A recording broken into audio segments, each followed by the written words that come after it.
निश्चित जिल्हा परिषदेची निवडणूक मागच्या अनेक दिवसापासून प्रलंबित होती. स्थानिक स्वराज्य संस्थेच्या मुख्य 3 संस्थांच्या निवडणुका अनेक दिवसापासून प्रलंबित होत्या. त्यातले 2 टप्पे पूर्ण झालेले आहेत. नगर परिषद, महानगर परिषद.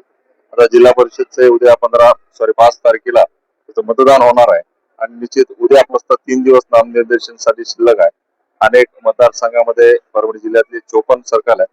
त्या 54 सर्कल मध्ये अनेक उमेदवार आमचे निश्चित झालेले आहेत आणि आजही अनेक ठिकाणी आम्ही एक प्रबळ, चांगले, सक्षम, सुशिक्षित आणि जनतेसाठी काम करणारे उमेदवार आम्ही त्या ठिकाणी दिलेले आहेत. त्याची उद्या आम्ही सकाळी पूर्ण उमेदवारांची यादी जाहीर करणार आहोत.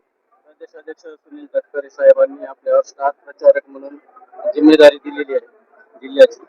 कशा पद्धतीने निश्चित स्वरूपामध्ये जिल्ह्यामध्ये एकमेव राष्ट्रवादी काँग्रेस पक्षाचा मी आमदार आहे, जिल्हाध्यक्ष आहे आणि मी तर खरं तर त्यांचा मनपूर्वक आभार मानतो, धन्यवाद देतो की त्यांनी माझी स्टार प्रचारक त्या ठिकाणी नियुक्ती केलेली आहे. परंतु आज त्या ठिकाणी त्यांचे धन्यवाद देत असताना जी काही जिम्मेदारी त्यांनी माझ्या खांद्यावर दिलेली आहे ती चांगल्या पद्धतीने निभावून पक्षाला न्याय देण्याचं काम माझ्यामधून त्या ठिकाणी करेल. परभणी महानगरपालिकेमध्ये कुठेतरी राष्ट्रवादी कमी पडली असं वाटतं.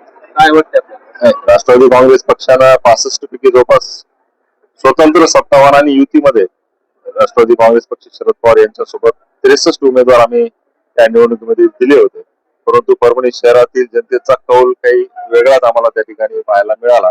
काही उमेदवार आमचे उमेदवार एक अल्पमतानं, काही 50 मतानं, 100 मतानं, 22 मतानं असा आमच्या काही उमेदवारांचा पराभव झालेला आहे आणि अशाही परिस्थितीमध्ये आम्ही सर्वांनी मिळून, मी असेल, प्रताप देशमुख जे असतील, विजय जामकर जे असतील, अक्षय देशमुख जे असतील, आमच्या सर्वांच्या वतीने एक चांगल्या पद्धतीचा प्रयत्न झालेला आहे. त्यामध्ये आमचे 11 उमेदवार चांगल्या पद्धतीने निवडून आलेले आहेत.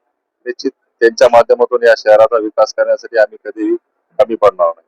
बेळगाव सर्कल मधून संतोष देशमुख एक सामाजिक कार्यकर्ते म्हणून काम करत आहेत आणि त्यांचं आज बऱ्याच जणांनी नाव घेतलेलं आहे. काय वाटतं त्यांच्या संदर्भात? निश्चित त्यांची सर्व कार्यकर्त्याची इच्छा आहे की या बेळगाव सरकारमधून संतोषराव देशमुख यांना उमेदवारी दिली पाहिजे आणि निश्चित मी सुद्धा त्याच मताशी आहे आणि दुसरं कोणी तिथं इंटरेस्टेड नाहीये, दुसरी कोणी उमेदवारी मागणी केलेली नाहीये. त्यामुळे त्यांच्या उमेदवाराची निश्चित आम्ही उद्या सकाळी घोषणा करणार.